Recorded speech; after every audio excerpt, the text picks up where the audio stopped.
Assalamualaikum warahmatullahi wabarakatuh. Bagaimana kabarnya semua pembelajar akuntansi, mahasiswa akuntansi yang saya banggakan.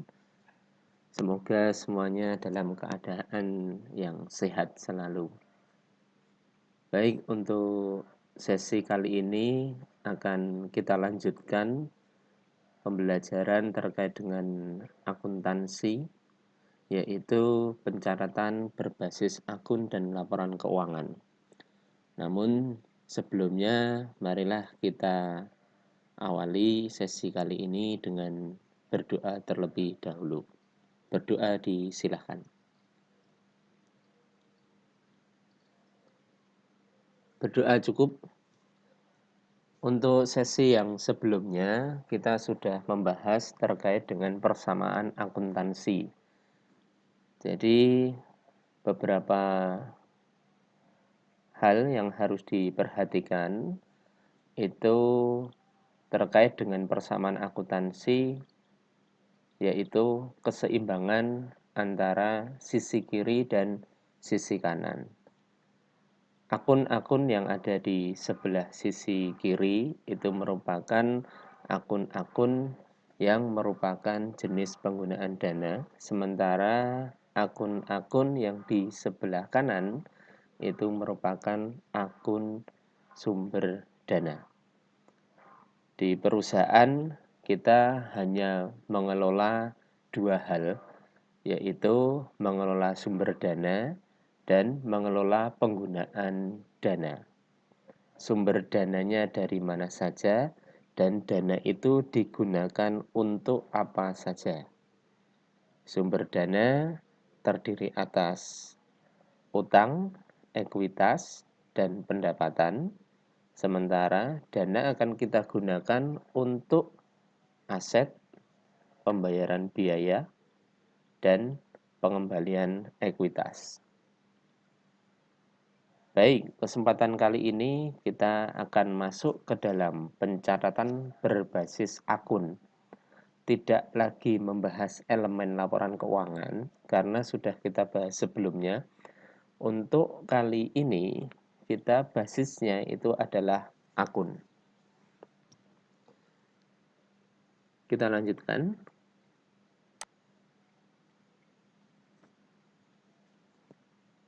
Berdasarkan prinsip akuntansi berterima umum, laporan keuangan itu berorientasi akun.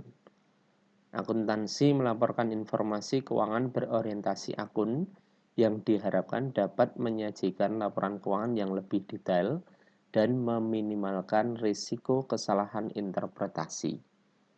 Maksudnya kesalahan risiko interpretasi di sini yaitu ketika kita menggunakan elemen laporan keuangan, itu kan akunnya banyak.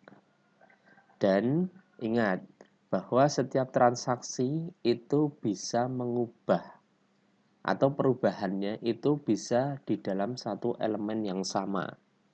Sebagai contoh, itu misalnya pembelian peralatan secara tunai. Itu kan semuanya ada di aset.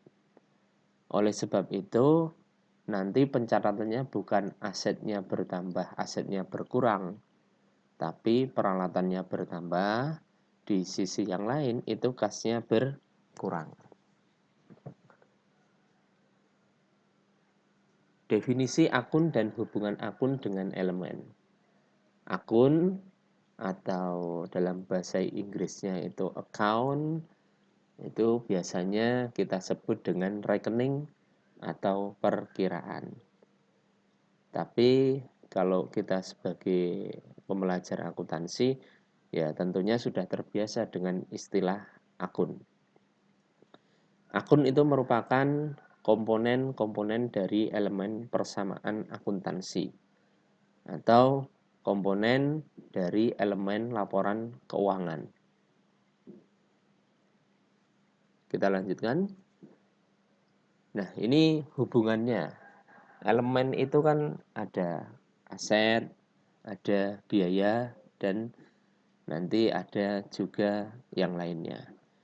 Di sini kita contohkan dua elemen laporan keuangan, yaitu aset dan biaya.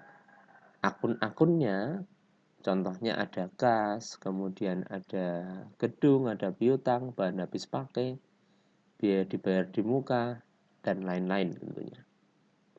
Kemudian untuk biaya, ada biaya gaji, biaya utilitas, biaya penyusutan, rugi, dan lain-lain. Masih sangat banyak. Kemudian, apa sih sebenarnya arti penting dan fungsi akun?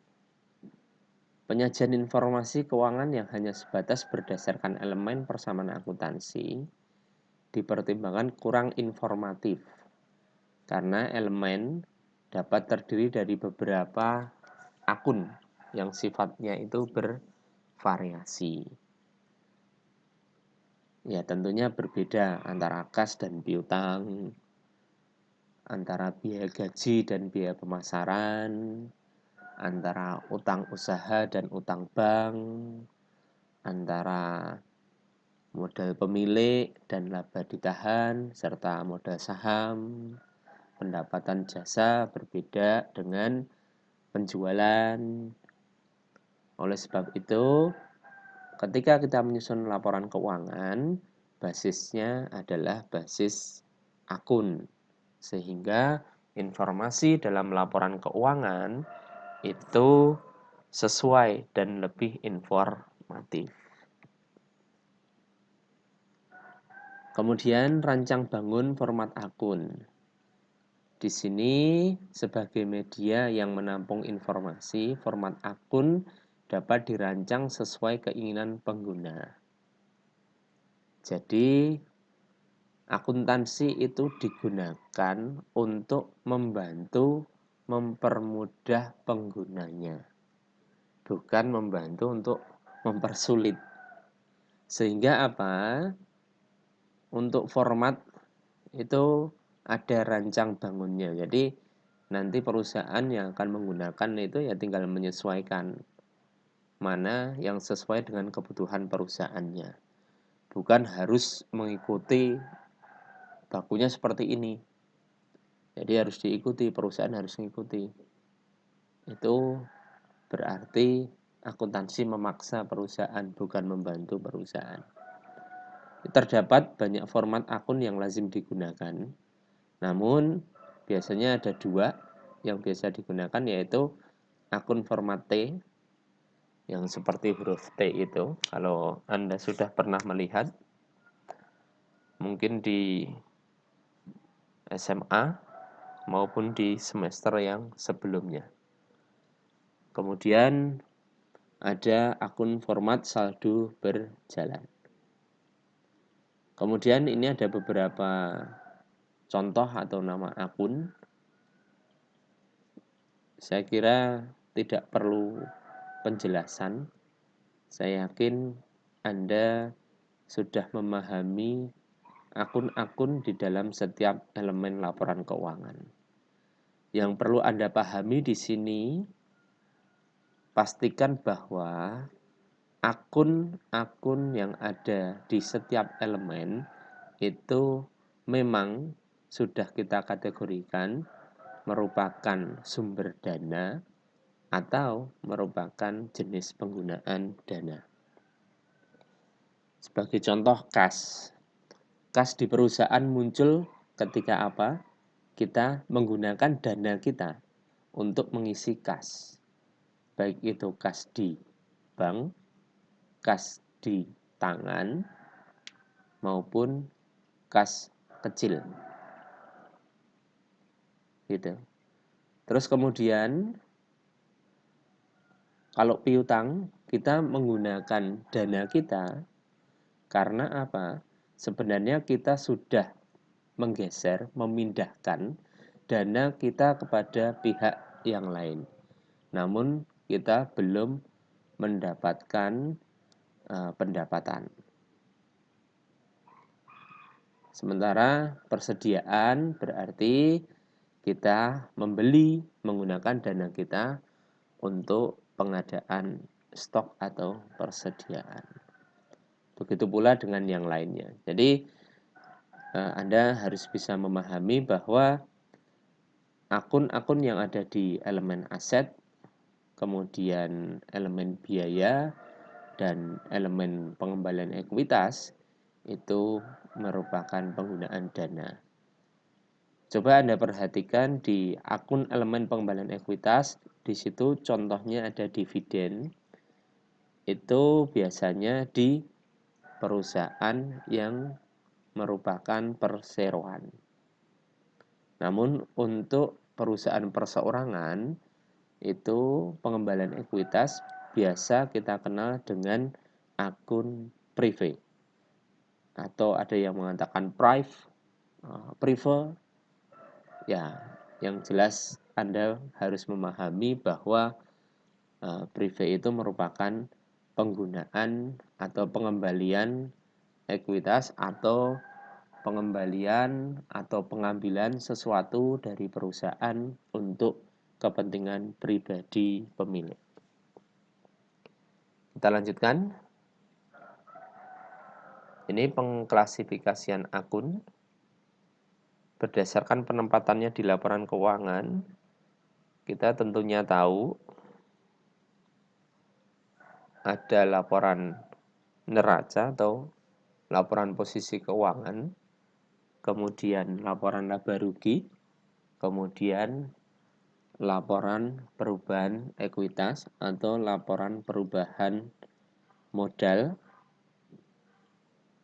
Terus kemudian ada satu lagi laporan arus kas. Kalau laporan arus kas tentunya sudah jelas di sana akun yang ada hanya kas. Kemudian untuk berdasarkan keberadaannya itu ada akun permanen atau akun real. Sementara yang kedua yaitu akun sementara atau akun nominal. Akun permanen itu adalah akun-akun yang berada di elemen aset, utang, dan ekuitas. Sementara akun sementara itu akun-akun yang berada di elemen pendapatan dan biaya. Terus kemudian akun kontra itu merupakan akun pengurang dari suatu akun lain dan penyajiannya ditempatkan persis di bawah akun yang dikurangi tersebut. Terdapat dua jenis akun kontra, yaitu akun kontra dari akun real, terus kemudian akun kontra dari akun nominal. Sebagai contoh, kalau Anda tahu tadi kan akun real itu adalah akun yang ada di elemen aset, itu salah satunya. Anda tentunya tahu peralatan. Terus kemudian akun kontranya di sini adalah akumulasi penyusutan peralatan. Terus kemudian ada lagi mesin, bangunan yang tidak ada penyusutannya yaitu tanah. Baik, kemudian untuk akun nominal itu Anda tentunya pernah mendengar yang namanya retur penjualan. Itu merupakan akun kontra dari penjualan. Jadi penjualan kemudian di bawahnya nanti retur penjualan. Kemudian ada akun clearing atau clearing account. Itu merupakan akun yang berfungsi untuk menolkan atau menutup akun. Biasanya ini akun yang digunakan adalah akun ikhtisar laba rugi. Nanti ini digunakan ketika kita akan membuat jurnal penutup. Kemudian untuk laporan keuangan itu ada 4 jenis. Ini tidak akan saya bahas secara detail. Yang jelas ada laporan laba rugi, terus kemudian laporan perubahan modal, neraca, dan laporan arus kas. Laporan laba rugi itu mencerminkan kinerja keuangan perusahaan dalam melakukan aktivitas bisnisnya. Pendapatan yang diperoleh itu dibandingkan atau ditandingkan dengan biaya yang dikeluarkan dalam periode yang sama. Perusahaan akan memperoleh laba jika pendapatan itu lebih besar daripada biaya. Sementara perusahaan akan mengalami kerugian jika pendapatan itu lebih kecil dibandingkan dengan biaya yang dikeluarkan untuk memperoleh pendapatan tersebut. Ini contohnya, bisa Anda pause dulu videonya. Mudah-mudahan bisa dipahami ya. Terus kemudian untuk laporan perubahan modal atau laporan perubahan ekuitas itu menyajikan informasi keuangan tentang perubahan modal perusahaan selama satu periode. Jadi yang namanya modal di perusahaan itu akan selalu berubah. Ketika kita menginvestasikan dana kita di perusahaan, otomatis kan kita akan berharap bahwa ada bagi hasil. Bahasa yang sangat sederhana. Tidak mungkin kita investasi terus kemudian tidak mengharapkan apapun dari investasi yang kita lakukan. Otomatis dengan adanya harapan seperti itu, laporan ini pun juga akan selalu berubah untuk modal awal, terus kemudian nanti selama perjalanan, selama perusahaan itu dijalankan, maka akan ada perubahan modal pemilik di perusahaan tersebut. Contohnya di sini misalnya ketika pemilik menyetorkan modal awal, di sini Anda perhatikan tanggal 1 Januari dia menyetorkan uang tunai sebesar 10 juta. Terus kemudian tanggal 2 Januari menyerahkan komputer. Kemudian tanggal 20 Mei menyetorkan kembali uang tunai. Perlu Anda perhatikan bahwa modal mungkin di buku-buku yang lain itu biasanya hanya di awal periode saja. Tapi kenyataannya itu tidak bisa seperti itu.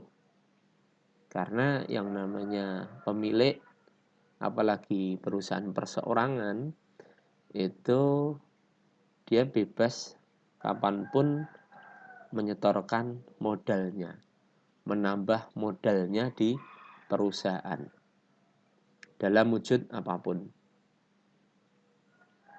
Bisa dalam wujud uang tunai, kemudian dalam wujud peralatan, dan yang lainnya. Kemudian di sini ada laba selama satu periode. Laba selama satu periode itu akan menambahkan modal. Sebaliknya, jika itu ada rugi, maka itu akan mengurangi modal. Terus kemudian pengambilan modal, di sini dimisalkan adanya privé, itu dia akan mengurangi modal.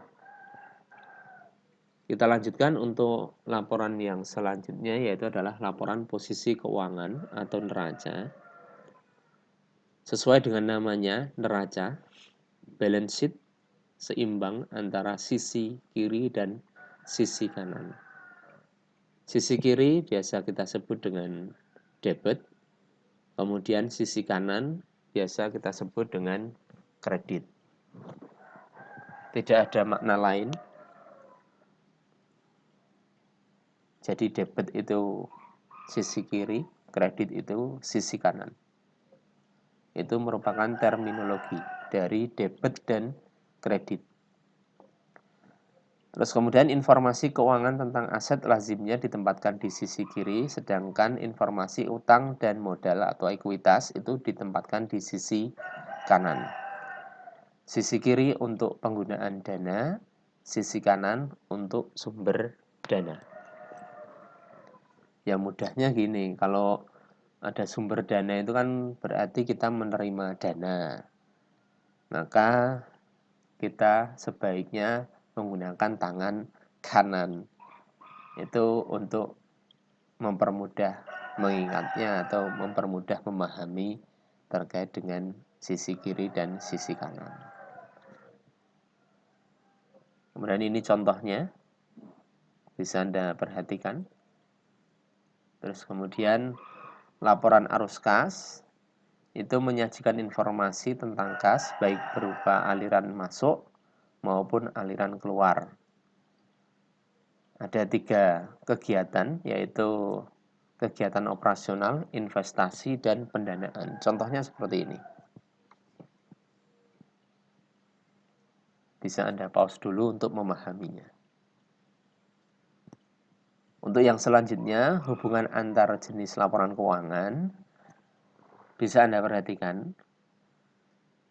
Laporan laba rugi, dia akan menghasilkan informasi terkait dengan laba atau rugi, di mana informasi ini dia akan kita gunakan ketika menyusun laporan perubahan modal.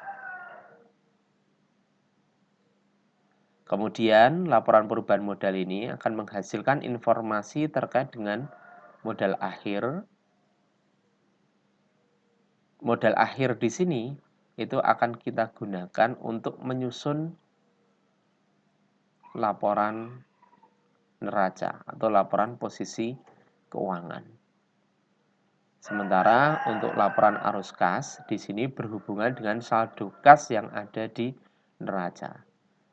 Harus dipastikan bahwa saldo kas di laporan neraca itu harus sama dengan kas akhir periode di laporan arus kas. Ini hubungan antar laporan keuangan. Terus kemudian kita lanjutkan untuk aplikasi pencatatan berbasis akun. Baik, ada suara-suara ayam berkokok, mudah-mudahan menambah semangat mahasiswa. Baik, kita lanjutkan untuk aplikasi pencatatan berbasis akun. Contohnya, tanggal 1 Januari, Ibu Amanah menyerahkan uang tunai sebesar 10 juta sebagai setoran modal saham ke PT Ibadah Kita. Atau kalau perusahaan perseorangan nanti cukup dengan setoran modal. Kembali ke pertanyaan, berarti kan entitas apa saja yang terlibat, terus kemudian akun-akun apa saja yang berubah dan bagaimana sifat perubahannya. 2 pertanyaan ini tolong benar-benar diserapi, benar-benar dipahami, dan ketika Anda menghadapi transaksi, maka munculkan 2 pertanyaan ini. Meskipun yang poin B itu terdiri atas 2 pertanyaan juga. Jadi kalau di total ya ini 3. Silahkan benar-benar Anda pahami 2 pertanyaan itu ketika melihat soal, ini kira-kira entitas apa saja yang terlibat, terus kemudian akun yang berubah apa saja, bagaimana perubahannya, apakah bertambah atau berkurang. Kemudian kita aplikasikan ke dalam pencatatan berbasis akun. Kalau kemarin aset, di sini ekuitas, tapi sekarang kita sudah menggunakan akun. Contoh yang selanjutnya, di sini PT Ibadah kita memperoleh pendapatan secara kredit. Berarti kalau kredit belum diterima uangnya, berarti masih merupakan piutang. Nah, muncul di sini entitas apa yang terlibat, otomatis kan di situ perusahaan dan pelanggan. Terus akun-akun yang berubah itu ada piutang, kemudian ada pendapatan. Bagaimana sifat perubahannya? Yaitu bertambah, sebenarnya pendapatan juga bertambah.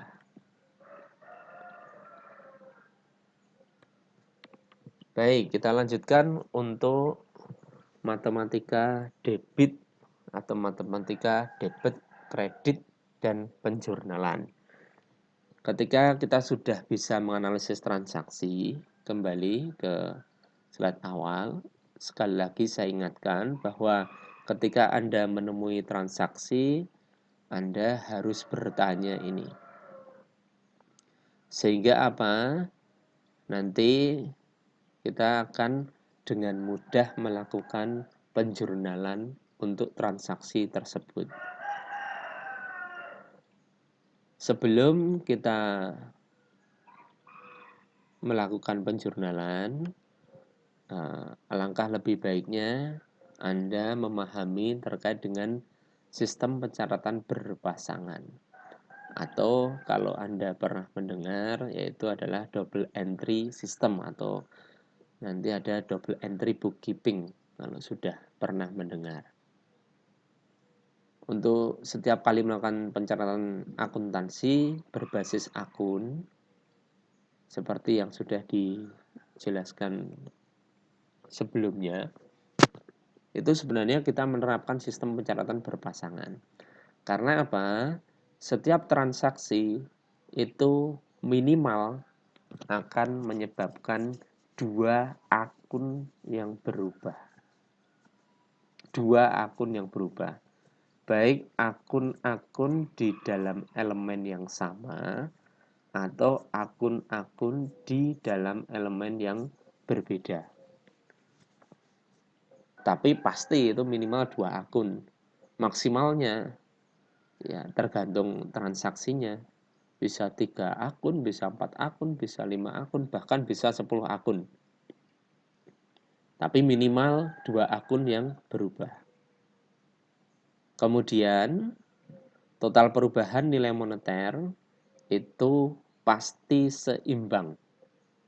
Jadi tidak akan mengubah persamaan atau tidak akan mengubah keseimbangan persamaan akuntansi. Jadi pondasi dasar yang harus kita pahami di sini adalah persamaan akuntansi.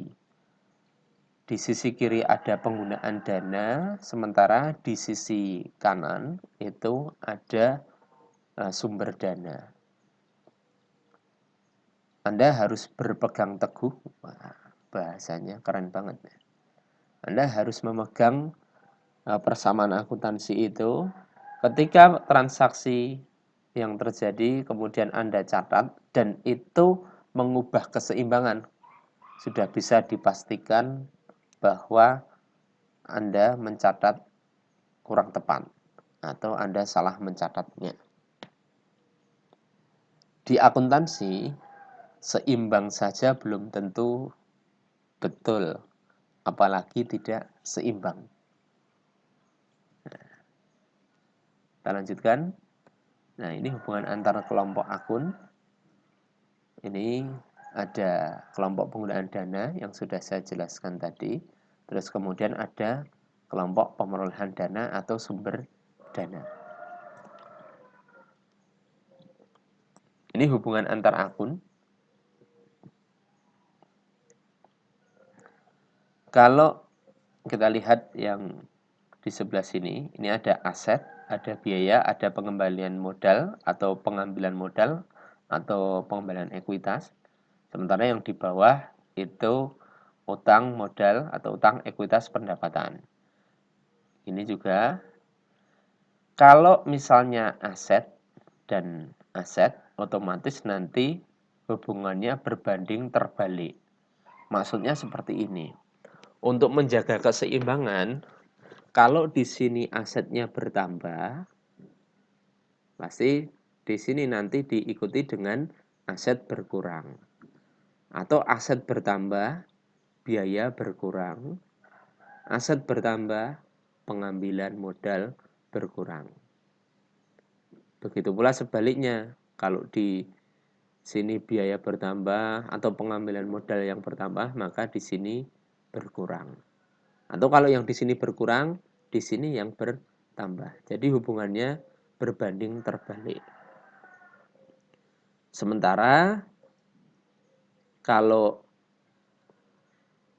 hubungannya dengan utang, modal, dan pendapatan itu berbanding lurus. Karena apa? Kalau yang di aset, biaya, dan pengambilan modal itu dalam ruas yang sama, dalam sisi yang sama, otomatis untuk menjaga keseimbangan persamaan tersebut harus satunya positif, satunya negatif, gitu ya, tandanya. Atau kalau di akuntansi ya satunya bertambah, satunya berkurang. Karena tidak ada nilai moneter yang negatif. Terus kemudian kalau ini karena beda ruas, otomatis kalau di satu sisi bertambah, di sisi yang lain itu juga bertambah. Aset bertambah, otomatis utangnya bertambah. Biaya bertambah, modalnya bertambah. Pengambilan modal bertambah, bisa juga diikuti dengan modal bertambah, utang bertambah, atau pendapatan bertambah. Itu transaksinya.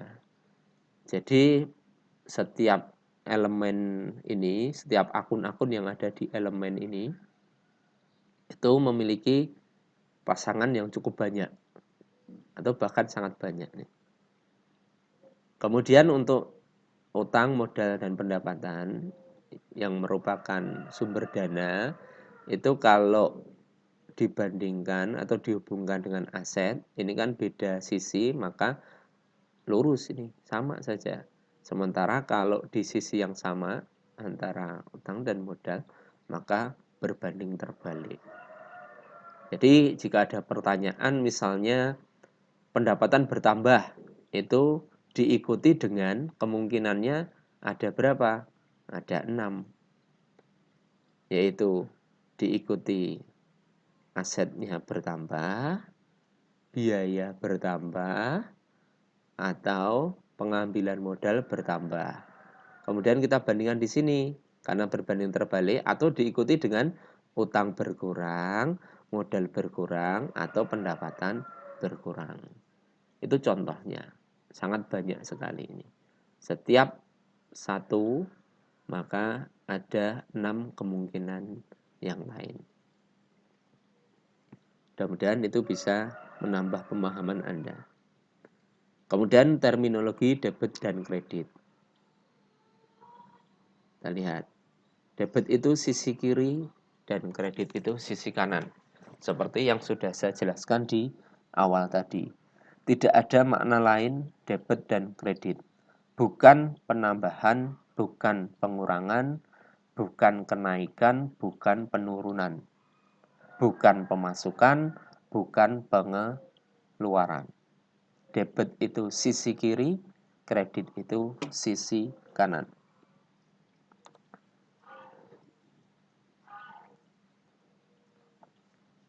Kita lanjutkan. Ada aset, biaya, pengembalian modal atau pengambilan modal. Perhatikan 3 elemen itu ada di sisi mana?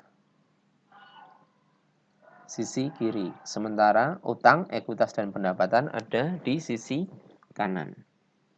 Sumber dana atau yang di sisi kanan, penggunaan dana di sisi kiri. Sehingga Anda dengan sangat mudah untuk menentukan bahwa kalau utang bertambah, karena utang itu ada di sebelah kanan, maka utang bertambah di kredit. Ekuitas bertambah di kredit. Pendapatan bertambah di kredit. Karena apa? Di sisi kanan. Sementara kalau aset, biaya, dan pengambilan modal karena di sebelah sisi kiri, maka kalau bertambah juga diletakkan di sisi kiri atau di sisi debit. Jadi bukan hafalan di sini, tapi Anda harus mengacu pada persamaan akuntansi yang menjadi pondasi. Jadi Anda dengan sangat mudah kalau itu sumber dana, maka kalau bertambah letakkan di sisi kanan atau di sisi kredit. Tapi kalau penggunaan dana, kalau bertambah letakkan di sebelah kiri atau sisi debit. Nah, bagaimana kalau misalnya berkurang? Ya tinggal dibalik saja. Seperti persamaan matematika, itu kalau dibalik itu kan tandanya menjadi berubah. Kalau dari kiri ke kanan berarti dari positif menjadi negatif. Ingat, negatif di sini bukan negatif nilai moneternya, tapi perubahan sisinya, sehingga di sini maknanya bertambah dan berkurang. Perpindahan ini tadi ya, bukan makna debit kreditnya loh ya, tapi perpindahan. Terus kemudian ini misalnya utang pindahkan ke sini, ekuitas pindahkan ke sini. Nah, itu aplikasi dari persamaan akuntansi untuk memahami terminologi debit dan kredit.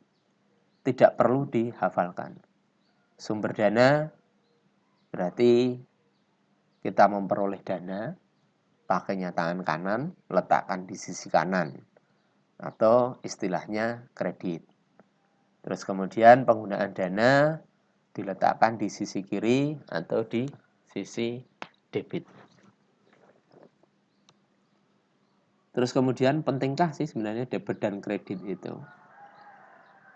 Jawabannya sangat penting. Karena ya ini istilahnya akuntansi banget. Ketentuan debit kredit itu sangat dibutuhkan dalam pencatatan berpasangan atau double entry bookkeeping. Nah, ini kurang ya. Ini sangat penting karena mesti ada sisi kiri dan sisi kanan. Nanti ketika kita mencatat, itu pasti ada yang kita letakkan di sisi kiri dan ada yang kita letakkan di sisi kanan. Kalau Anda sudah sering melihat, tentunya kalau sisi kiri itu nulisnya mepet kiri, terus kemudian yang sisi kanan agak menjorok ke kanan. Itu kalau kita menjurnal. Terus kemudian alasan yang kedua itu adalah memudahkan pada tahap pencatatan, yaitu pada tahap penjurnalan maupun pemindah bukuan. Yang di dalam sesi sebelumnya saya jelaskan bahwa penjurnalan maupun pemindah bukuan itu adalah jantungnya akuntansi. Ini contohnya. Ibu Amanah tanggal 1 Januari ya, Ibu Amanah menyerahkan uang tunai 10 juta.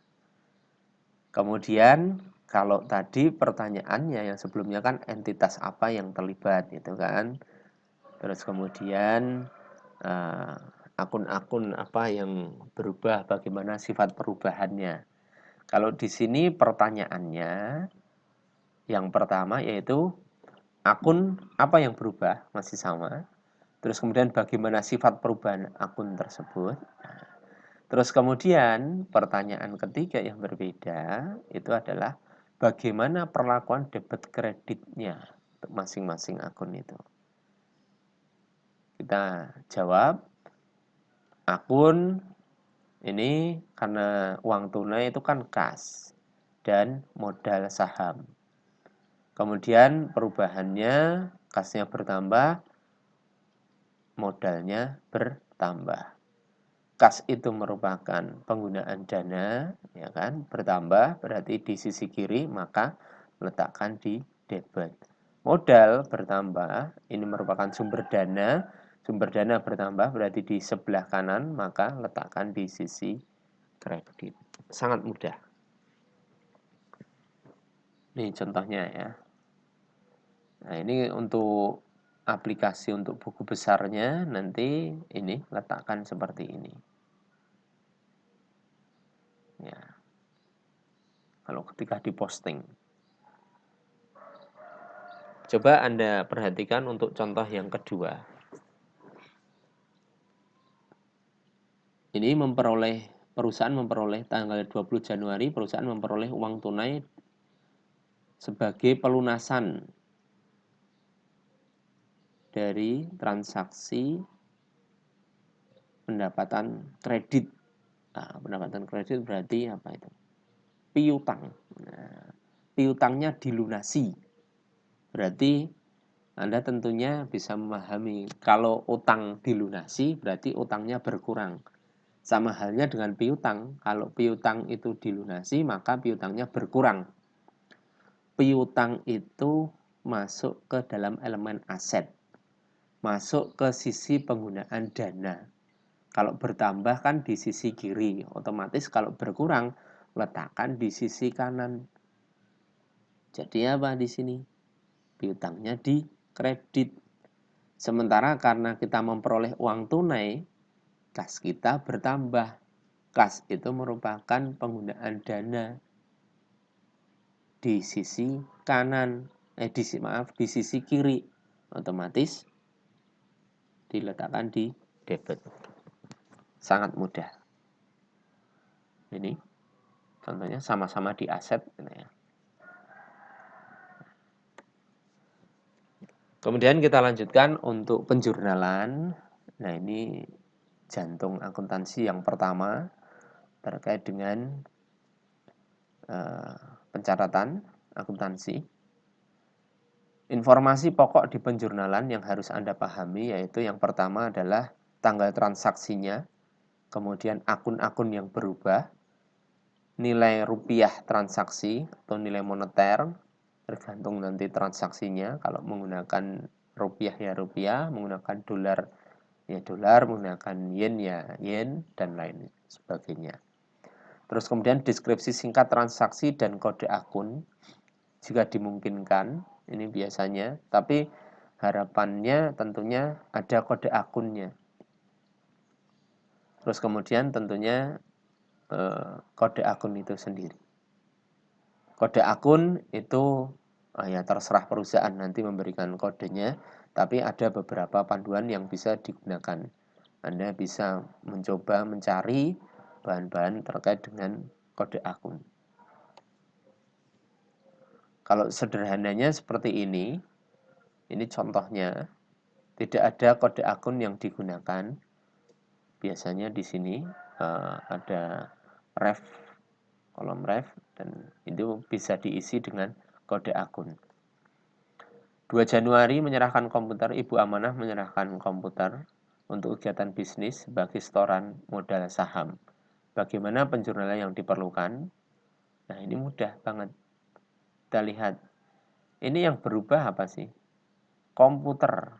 Komputer di perusahaan berarti bertambah. Komputer itu aset. Aset itu di sisi kiri. Berarti diletakkan mepet tuh di sisi kiri atau di debit.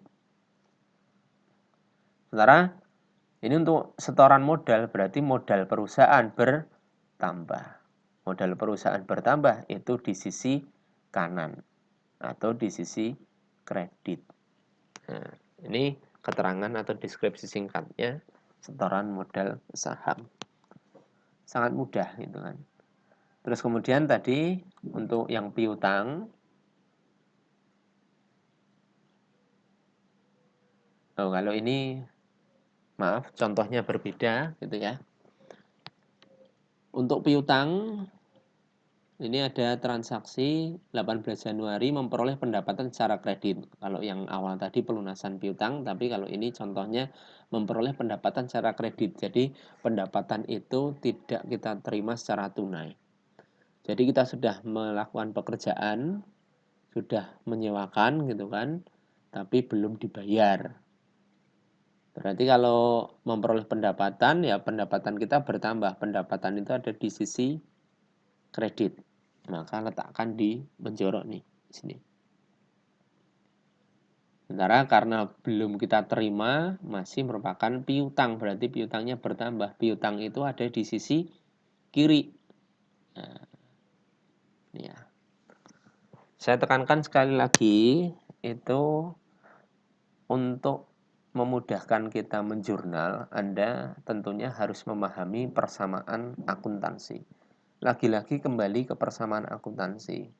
Aplikasi debit kredit itu akan sangat mudah ketika Anda sudah memahami persamaan akuntansi yang merupakan keseimbangan antara sumber dana dan penggunaan dana.